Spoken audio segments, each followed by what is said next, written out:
नमस्कार मित्रांनो, लग्नाची बेडी येणाऱ्या काही ट्विस्टमध्ये असे होणार की राघवने शेवटी ठरवलेले असते की सिंधूला त्याच्या मनातील पहिले प्रेम त्याने तर व्यक्त केलेलेच असते, परंतु आता सिंधूला एका ठिकाणी मस्त अशा रोमॅन्टिक ठिकाणी घेऊन जायचे आणि आपल्या मनातील जे प्रेम आहे ते सांगायचे। सिंधू हॉस्पिटलला गेलेली असते आणि सिंधू डॉक्टर सत्या यांना समजवण्याचा प्रयत्न करत असते की माझ्यावर लाईन मारायची नाही, म्हणून सिंधू त्याच्याबरोबर प्रेमाचे नाटक करत असते।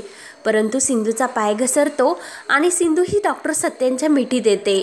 दोघे एकमेकांकडे बघू लागतात आणि त्याच वेळेस राघव हा इकडे येण्यासाठी निघलेला असतो। जेव्हा तो घरून निघतो तेव्हा काकू ही राघवला आशीर्वाद देते। राघवला म्हणत असते की राघव, तू ज्या कामासाठी निघलेला आहे तर ते काम यशस्वी होईल असे काकू आशीर्वाद दिल्यानंतर मधुसुद्धा तेथे असते।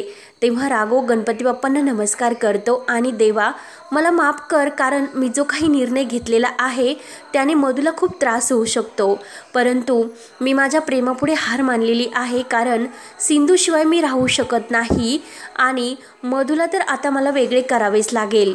मधु मात्र राघवकडे खुशून बघत असते, कारण तिला या सर्व बाबतीत काही माहिती नसते आणि राघवने मधुबरोबरचे सर्व संबंध हे तोडलेले असतात। काकू आणि घरातील सर्वांचा याला पाठिंबा असतो। सावी आणि विनायक यांच्या प्रेमाखातीर राघव आणि सिंधूने एकमेकांना एकत्र करण्याचा निर्णय घेतलेला असतो, परंतु सिंधूला राघवच्या प्रेमाबद्दल माहिती नसते। ती मधुमुळे शांत असते। तेव्हा राघव हा सिंधूला घेण्यासाठी मस्त असा तयार होतो। त्याला आपले पूर्वीचे सर्व सिंधूला प्रपोज केल्याचे क्षण आठवू लागतात।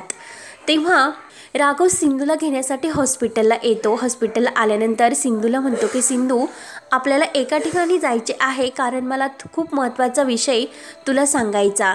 तेव्हा सिंधू म्हणते की राघव सर, आपण असे कुठे जाणार आहोत की आणि तुम्हाला नेमकं असे मला काय सांगायचे असेल। राघव गाडीतून सिंधूला घेऊन जात असतो। तेव्हा राघव हे त्याचे आवडते गाणे सॉन्ग लावतो।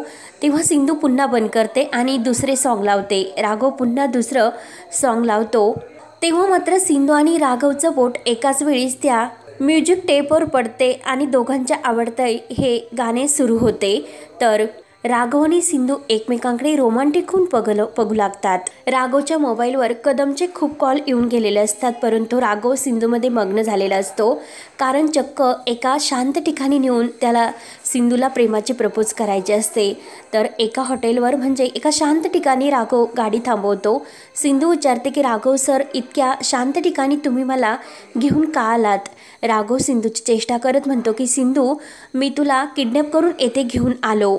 राघव म्हणतो की सिंधू, तू खाली उतरू नको, मी तोपर्यंत लगेच येतो। आणि सिंधू ही गाडीच्या खाली उतरतेस। तेव्हा राघव तिच्या मागून येतो आणि सिंधूला म्हणतो की सिंधू, डोळे बंद करून घे, कारण तुझ्यासाठी सरप्राईज आहे। सिंधू म्हणते की का मी नाही डोळे बंद करणार। राघव म्हणतो की ठीक आहे, डोळे बंद करू नकोस, परंतु तू म्हणजे ते सरप्राईज पाहण्यासाठी तर येऊ शकते। तेव्हा राघव अशा ठिकाणी सिंधूला घेऊन आलेला असतो की तेथे जेव्हा एकदा राघव सिंधूला हनीमूनसाठी घेऊन गेलेला असतो, तेव्हा त्याच ठिकाणी तो सिंधूला घेऊन येतो आणि जेव्हा त्याने सिंधूसाठी प्रेमाने एक वेटर बनवून जेवण तयार केलेले असते आणि त्याच वेळेस राघवने सिंधूला आपले प्रेम व्यक्त केलेले असतात, तशाच ठिकाणी तो घेऊन येतो आणि सिंधूला तशा स्थितीमध्ये प्रेमाने चहा देतो। तेव्हा सिंधूला सर्व ते मागचे क्षण आठवतात। जेव्हा राघव आणि सिंधू महाबळेश्वरला गेलेले असतात, तर राघवने सिंधूसाठी जेवण तयार केलेले असते, तशाच पद्धतीने त्याने परत ते जेवण स्वतः बनवलेले असते। सिंधू विचारते की राघव सर, ही सर्व काय आहे। तेव्हा राघव म्हणतो की सिंधू, तुला आठवते का, जेव्हा महाबळेश्वरमध्ये आपण गेलो होतो तेव्हासुद्धा तुझ्यासाठी मी प्रेमाने जेवण बनवले होते। तेव्हा सिंधू म्हणते की राघव सर, हे सर्व करून आता काय उपयोग, कारण काही आठवणी ह्या आठवणीच राहतात आणि त्या जागे करून काय उपयोग। तेव्हा राघव म्हणतो की नाही सिंधू, काही आठवणी अशा असतात की त्या आपल्याला जीवन जगण्यासाठी आणखीन कला देतात। ज्या मार्गावर माणसाचा आनंद हा आपल्या हातून सुटून जातो आणि तो आनंद परत माणसाच्या आयुष्यामध्ये येतोच ना। तेव्हा सिंधू म्हणते की राघव, त्या आठवणीच असतात आणि एकदा तुटलेले नाते कधीही जोडू शकत नाही। राघव म्हणतो की नाही सिंधू, जे नाते कधी तुटलेलेच नसते आणि मनातून ते नाते आपल्याला त्याच्या प्रेमाचे हे नातं सांगत असते, त्याला नातं म्हणतात। आणि जे नाते देवाने बनवलेली असतात ती नातीही कधीही तुटत नसतात। आणि जी नाती जबरदस्तीने ही केली जातात ती नाती ही अधुरीच असतात आणि एक खरोखरचे कारण बनून ते आपल्या आयुष्यामध्ये परत येतच असतात। आणि त्याचं कारण सिंधू मी तुला सांगतो। सिंधू म्हणते की नाही राघव, मी ते कारण नाही ऐकू शकत। तेव्हा सिंधू तेथून जायला निघते। राघव सिंधूचा हात धरतो। सिंधू तू असे जाऊ शकत नाही, कारण प्रत्येकाच्या जीवनामध्ये एक हक्काचे प्रेम असते आणि माझा हक्क पूर्ण तुझ्यावर आहे आणि तुझा माझ्यावर, आणि माझ्या मनामध्ये आहे ते सिंधू तुला आज ऐकावेच लागेल।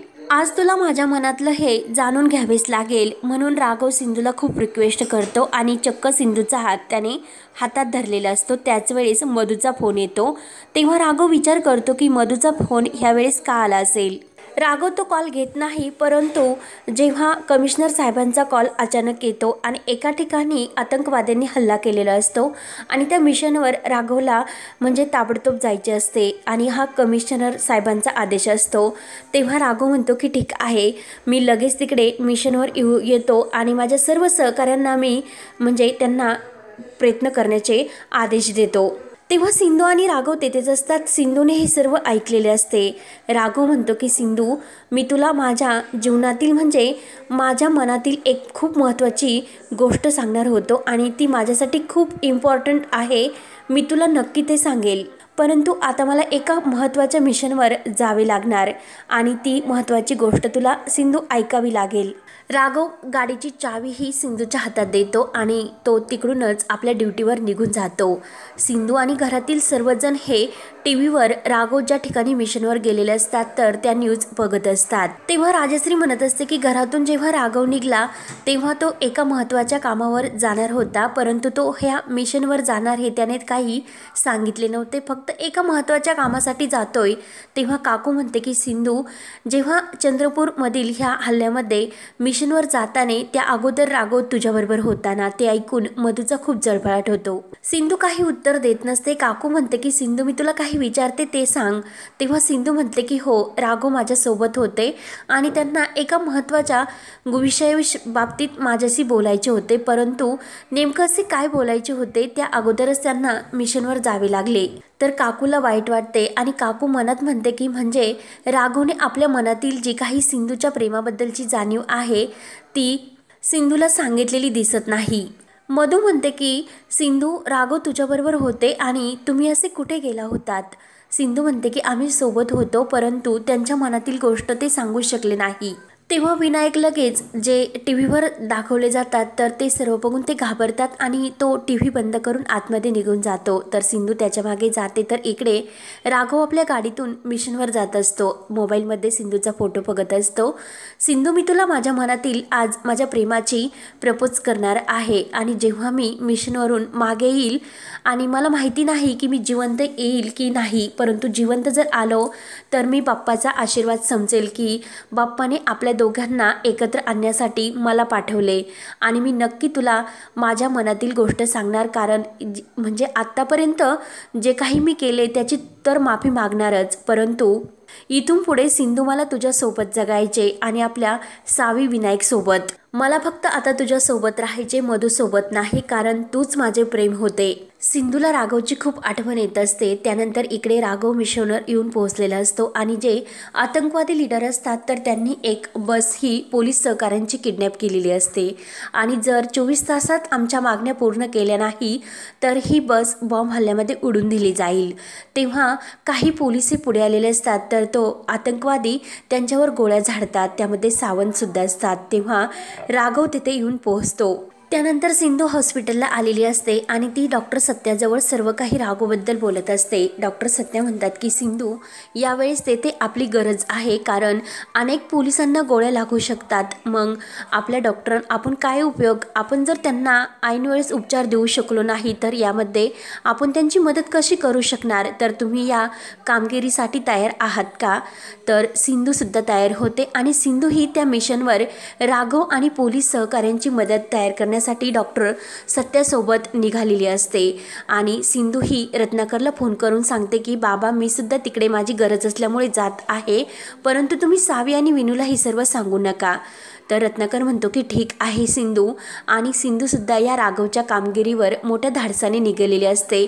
तेव्हा आता राघव तेथे सिंधूला कसे प्रपोज करतो आणि त्याच्या मनातील प्रत्येक गोष्ट तो सिंधूला कसे सांगतो, आणि त्याच वेळेस इकडे मधूचा फोन चालू असतो आणि मधूने हे सर्व कसे ऐकलेले असतात हे पाहण्यासाठी आपल्या चॅनलला नक्की सबस्क्राईब करत रहा। धन्यवाद।